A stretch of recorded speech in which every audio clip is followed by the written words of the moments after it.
Sabah al-Khair, good morning dear listeners. You're listening to Radio 3CR on 855 AM and Palestine Remembered with Robert Martin, Nasser Mashni and Yusuf Ahmed al-Rimawi.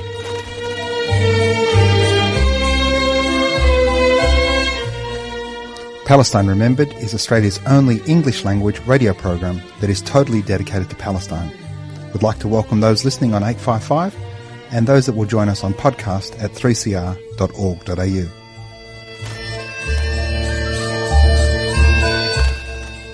Thanks for joining us. Stay with us and enjoy the episode. Bringing you the news and views and the untold side of the Palestinian struggle for freedom from a Palestinian perspective. Good morning, ladies and gentlemen, and welcome to another episode of Palestine Remembered. This morning, we're going to bring you the audio from this year's Jerusalem Al-Quds Peace Prize winner, the Honourable Melissa Parke, MP. Sit back and enjoy her acceptance speech.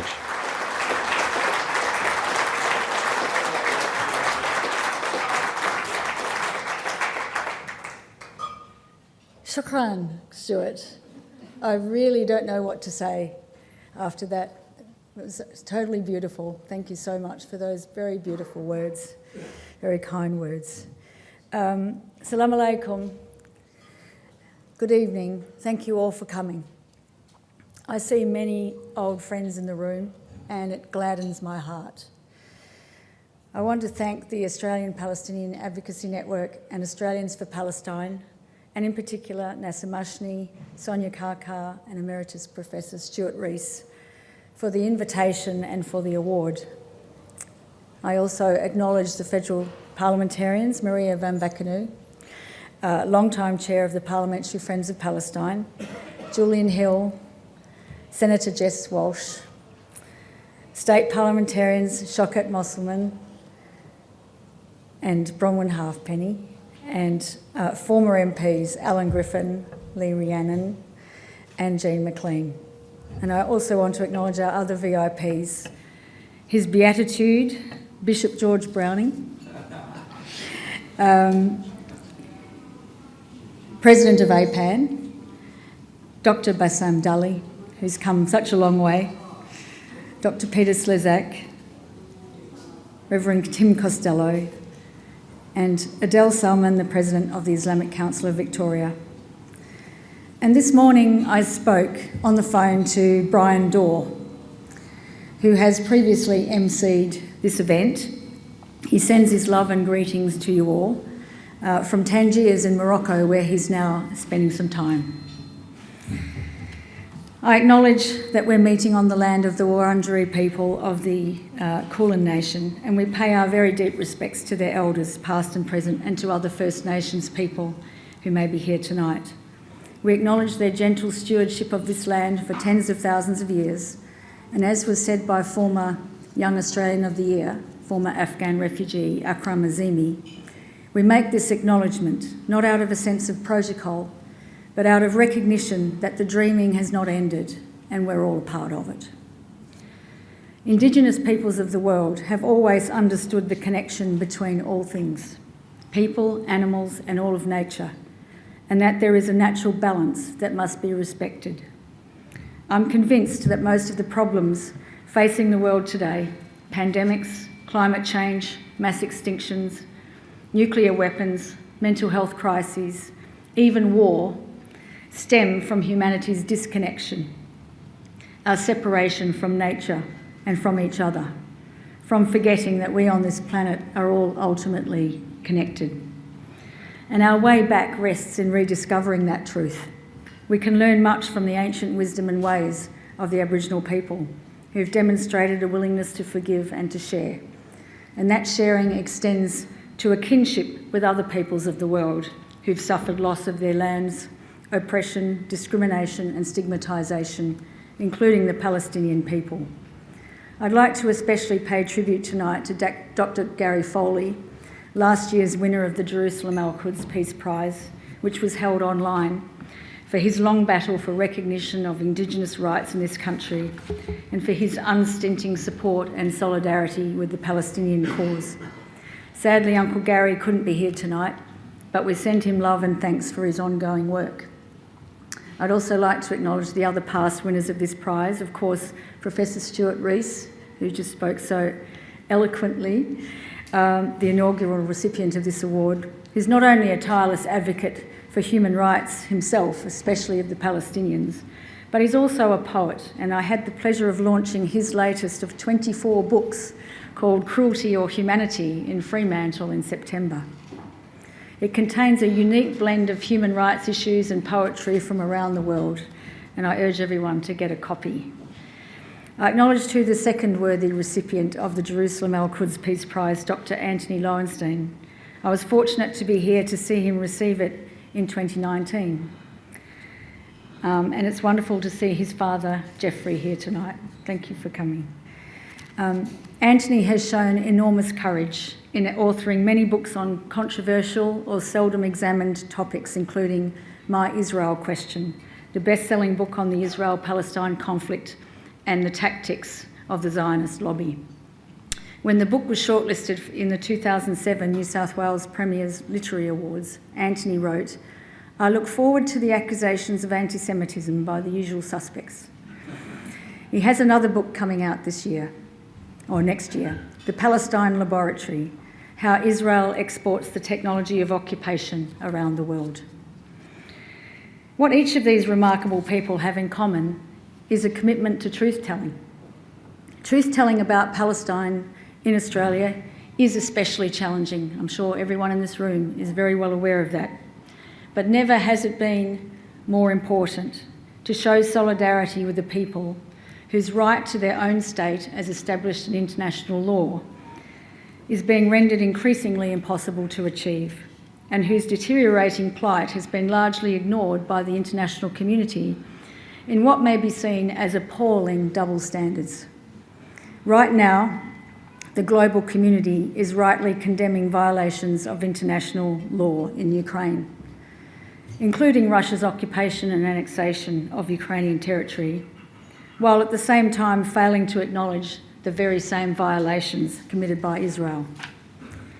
Ukrainians resisting Russian aggression are lauded as freedom fighters, while Palestinians resisting Israeli aggression are vilified as terrorists. A number of countries have imposed sanctions and boycotts on Russia, while at the same time condemning and in some cases criminalising boycotts and sanctions against Israel. Western capitals are rushing to supply additional weaponry to Ukraine, while as observed by journalist Jonathan Cook. By contrast, no one in the West is suggesting that the Palestinians should be armed to help them fight off decades of Israeli occupation and siege. Quite the reverse.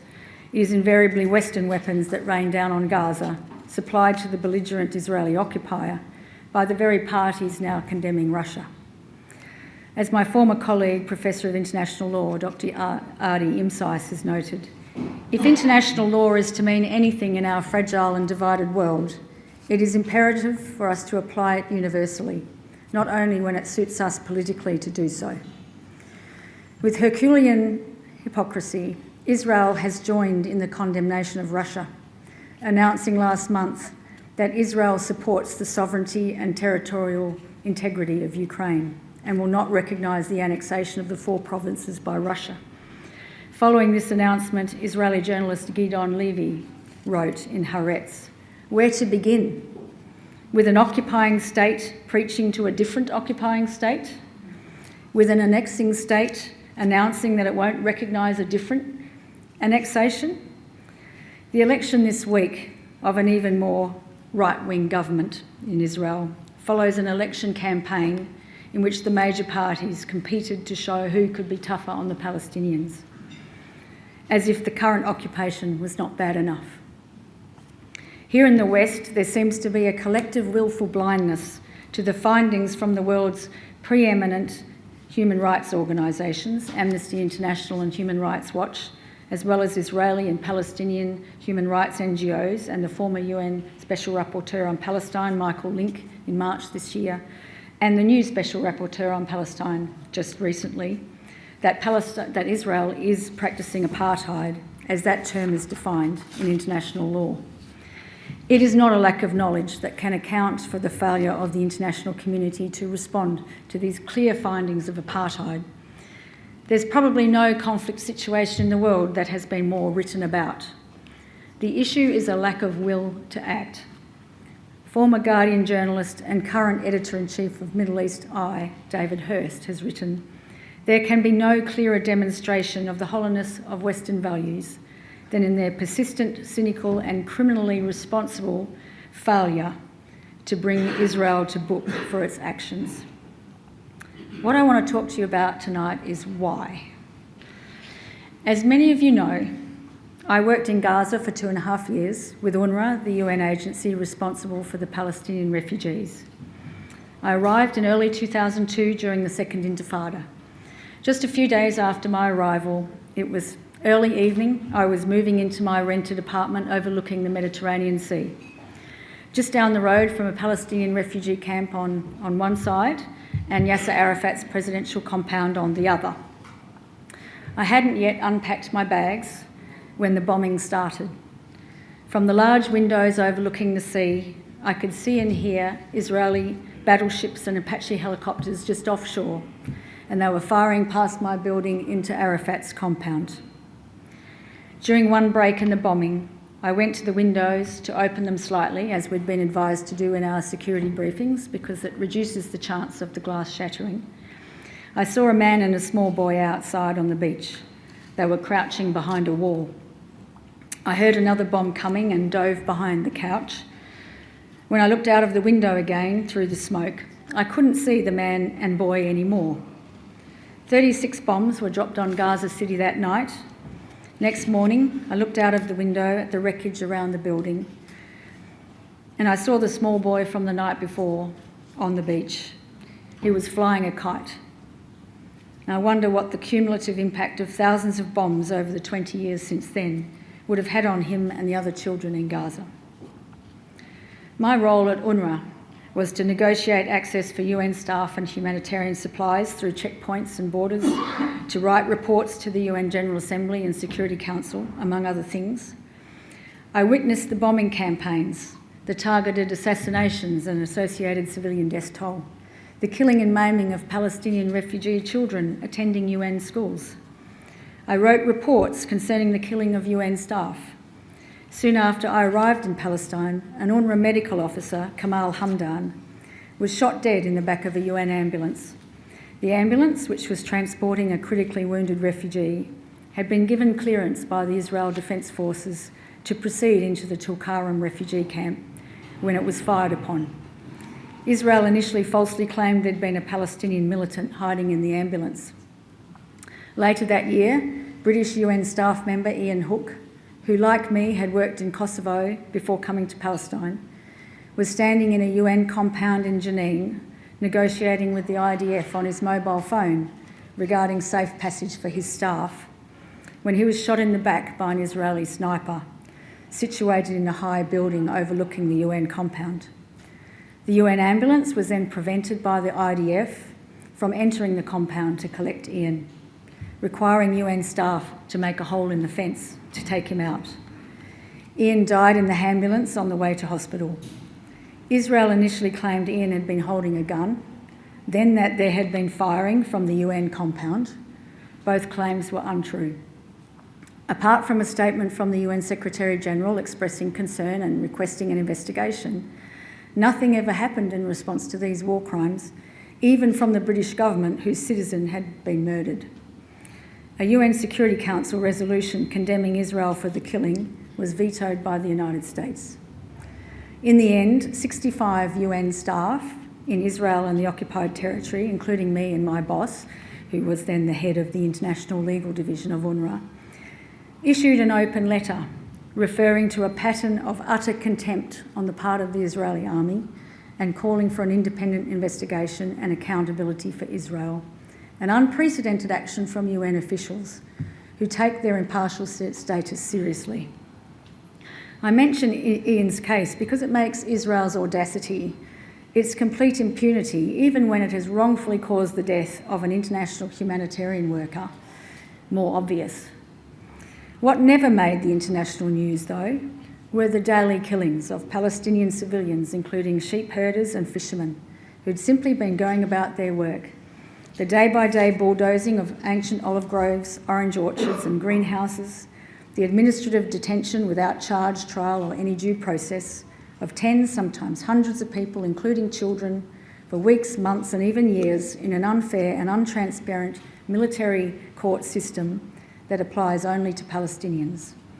I saw the humiliations and interminable waiting at checkpoints, including the harassment of ambulances and pregnant women on their way to hospital, sometimes leading to the death of women and babies, and the delaying for days of farmers on their way to market until their fresh produce had gone bad.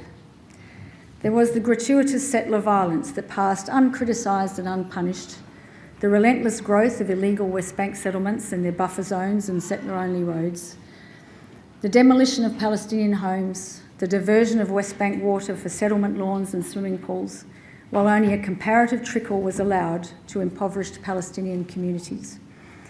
There was the curiously circuitous route of the wall, which appeared designed to include as much Palestinian land with as few Palestinian people as possible. The same wall that was declared by the International Court of Justice in 2004 to be illegal. And an opaque system of checkpoints, closures, curfews and permits that severely restricted freedom of movement, access to services and the capacity of Christians and Muslims to access holy places. Israeli journalist Amira Hass has called it the shredding of Palestinian space.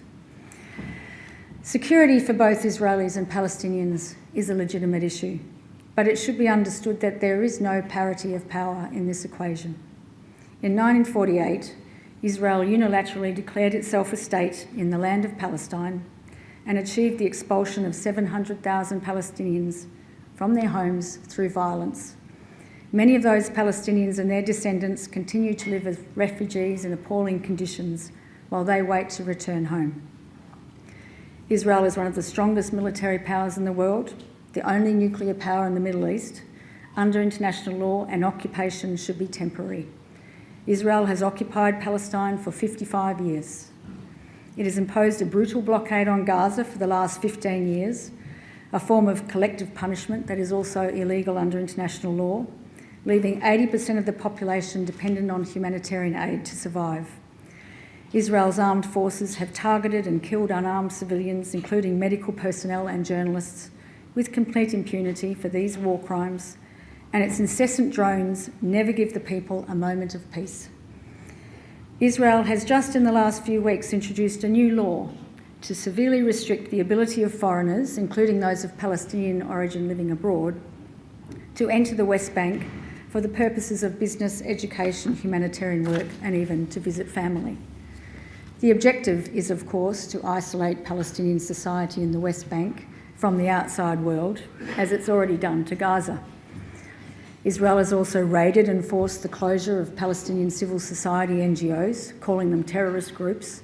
I'm sure everyone is aware of what Human Rights Watch has called a profound miscarriage of justice in the case of the former head of World Vision's Gaza office, Mohammed El-Halabi, who was arrested in 2016 and after a trial lasting a record 6 years, was convicted by an Israeli court, based largely on secret evidence, of diverting $50 million of World Vision money to Hamas, and he was sentenced to 12 years imprisonment. As Anthony Lowenstein reported, an international audit by Deloitte and by US law firm DLA Piper and an investigation by the Australian government found no evidence of wrongdoing. Indeed, World Vision made it clear that its entire Gaza budget for 10 years was $22.5 million, making a mockery of the claim that El-Halabi stole $50 million. His case is just one example of the injustice occurring on a large scale in Palestine.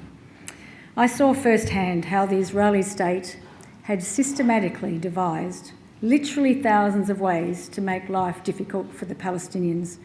And frankly, it is impossible for anyone who goes to Palestine with an open mind to come away unaffected by a sense of deep injustice.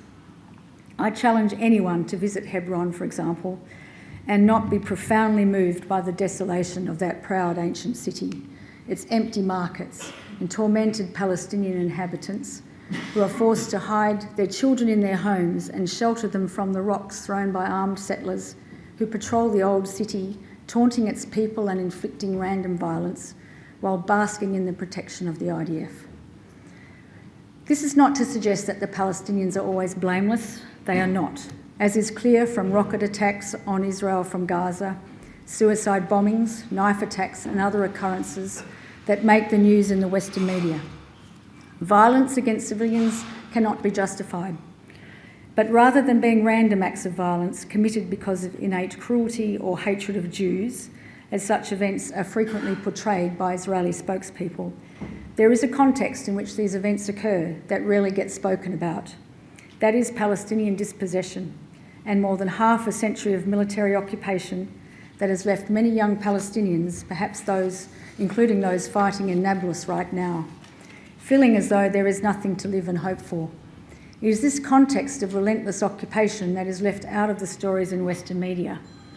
That is why, during my time in the Australian Parliament, I felt a particular moral obligation to speak about Palestine, because there were so few Australian MPs who had first-hand knowledge of the true situation, and none to my knowledge who'd actually lived there in Palestine. It was perhaps a measure of my naivety, but I was shocked when I stood up to talk about the truth of the situation as I'd seen it for myself, that I was then attacked by some MPs and in the media. And it's not really surprising when you see the results of research showing that Australian MPs visit Israel on more official trips than to any other country, including the US and China. When you look at the unofficial visits by Australian MPs to Israel, the numbers are much higher again.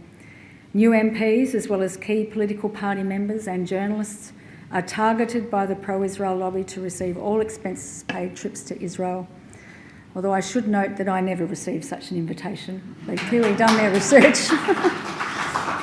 As some of you know, I was forced to withdraw as a candidate in the 2019 federal election after being attacked in and by the Australian media about a speech I'd made before the campaign, in which I spoke about the injustices committed by Israelis against Palestinians during the time I worked in Palestine.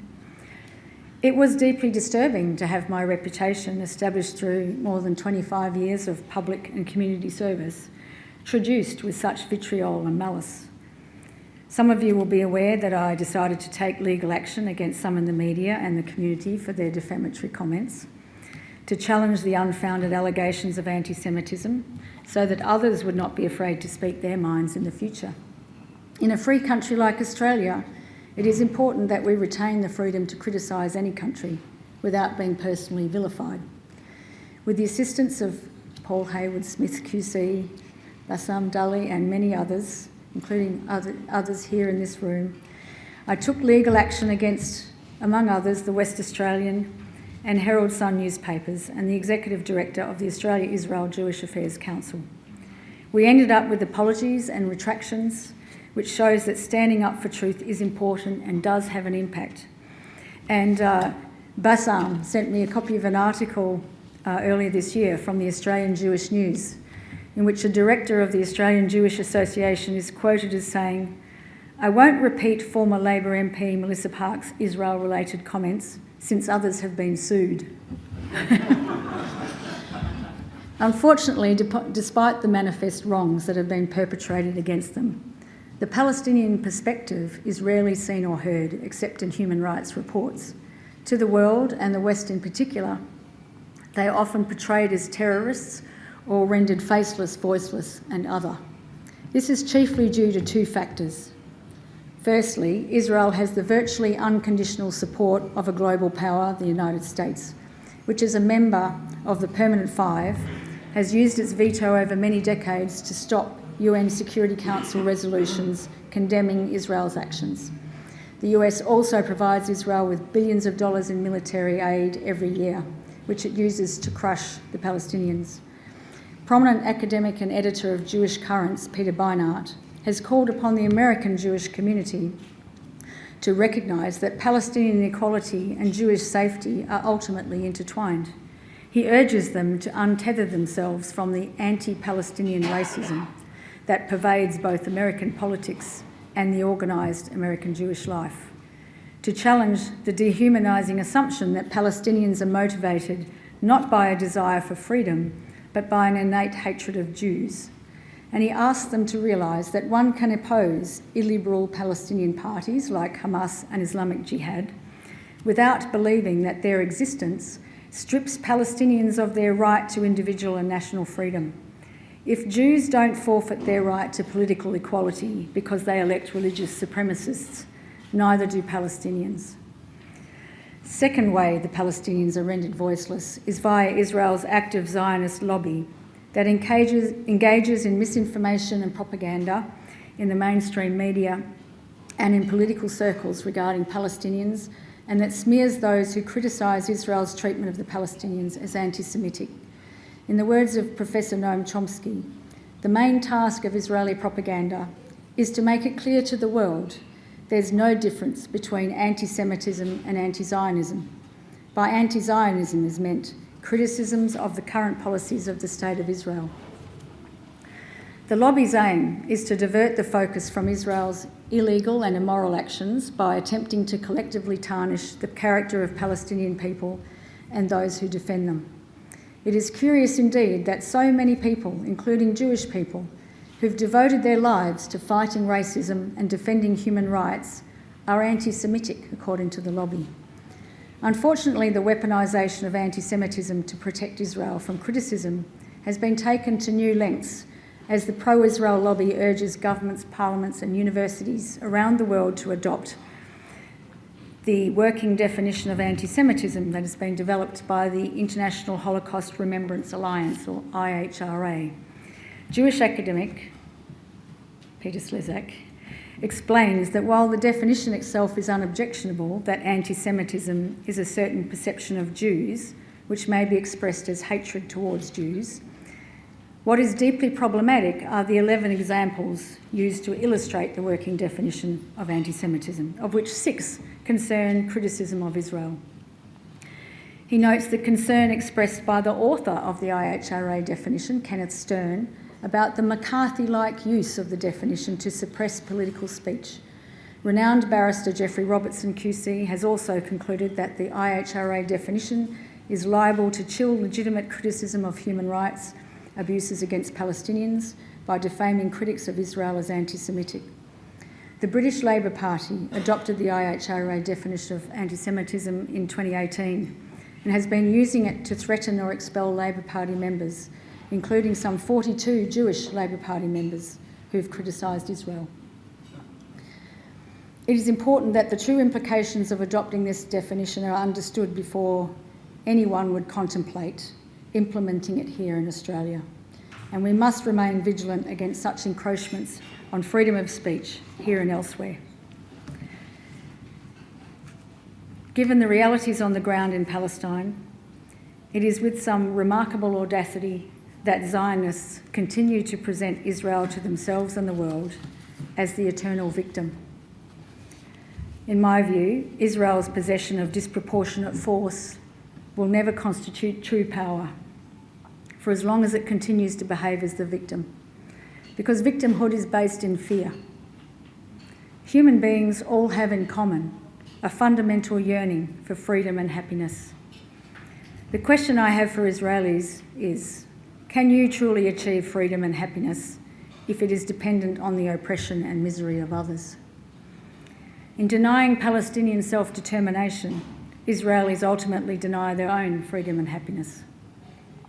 As we've seen with the Black Lives Matter movement and from the Uluru Statement from the Heart, true power comes not from fear but from love, from standing in truth, from exercising self-determination, and the kind of resistance to wrongful actions, policies and laws demonstrated so courageously by Gazans in the Great March of Return, by the conscientious objectors in the Israeli military, by the brave global citizens participating in the Gaza flotilla, as well as by international Israeli and Palestinian journalists, academics and intellectuals fiercely reporting the truth whatever the cost to themselves. As Indian author and public intellectual Arundhati Roy wrote last month in support of those oppressed, "In every line I write, every word I speak, what I'm really saying is, we are not zero. You haven't defeated us." We see true power in the actions of individuals like John Salisbury and Marcelo Swiecki walking long distances to Canberra in solidarity with Palestine.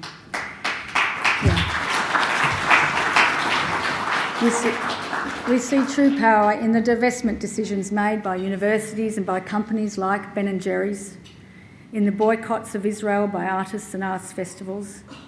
We see true power in the work of organisations like Global Gardens for Peace and the Palestinian Animal League, or PALS, which is working with Palestinian youth in the West Bank to encourage kindness, justice and compassion for all.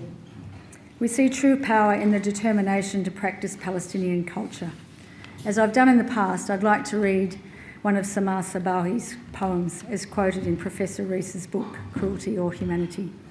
We will cultivate hope in the seeds we plant in place of uprooted trees, in the prose and the verses of our poetry, in homes we build from the rubble after demolition, in songs of love and passion, in strokes of oil on canvas and in prayers in mosques and churches, and there, within the suffocating spaces between their towers, walls and checkpoints, we will teach our children how to dance to the rhythms of life.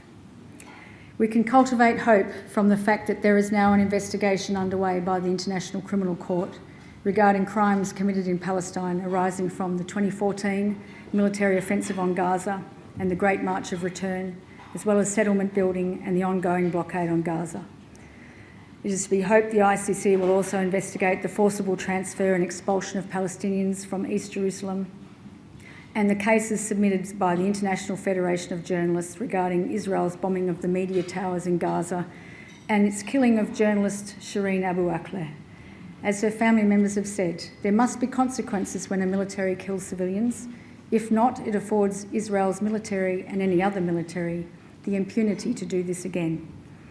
We can take heart from the first report of the new UN Special Rapporteur on Palestine, Francesca Albanese, to the UN General Assembly just 2 months ago, in which she called for a paradigm shift in the approach of the international community, starting with the cardinal norm of the Palestinian people's right to self-determination and the end of settler colonialism, illegal occupation and apartheid practices, not simply by negotiation, given the imbalance of power, but rather by positive international action.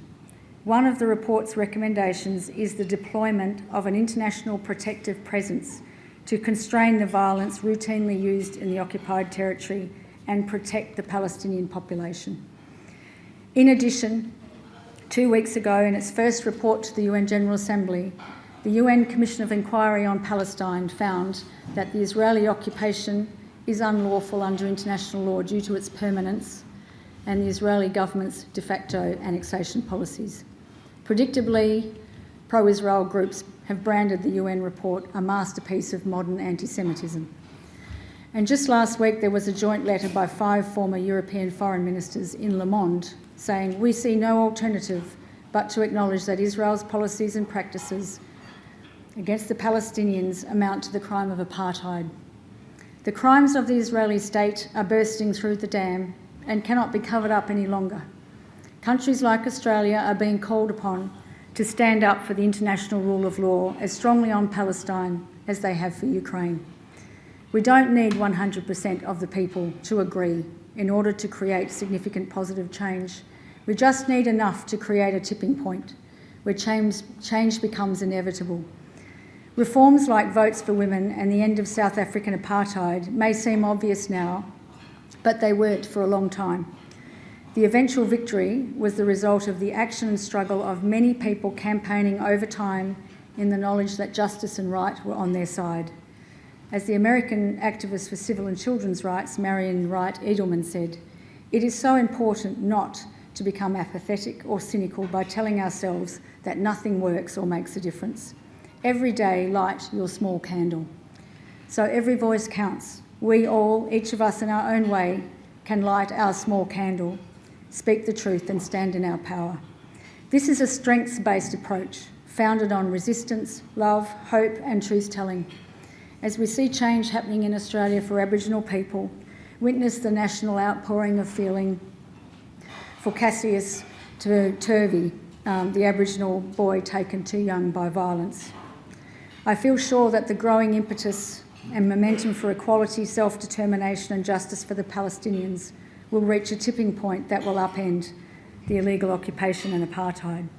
As the great Palestinian philosopher Edward Said observed, in the end, it is finally the humblest and the most basic instrument that will bring peace. And certainly that instrument is not a fighter plane or a rifle butt. This instrument is self-conscious, rational struggle conducted in the interests of human community.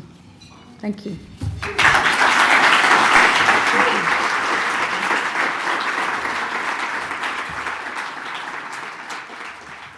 That was the wonderful Melissa Parke, this year's Jerusalem Al-Quds Peace Prize winner. Make sure you get along next year. The Jerusalem Al-Quds Peace Prize is getting bigger and better every single year. Thanks for listening. Tell your friends. And remember, there's never been a better time for a free Palestine.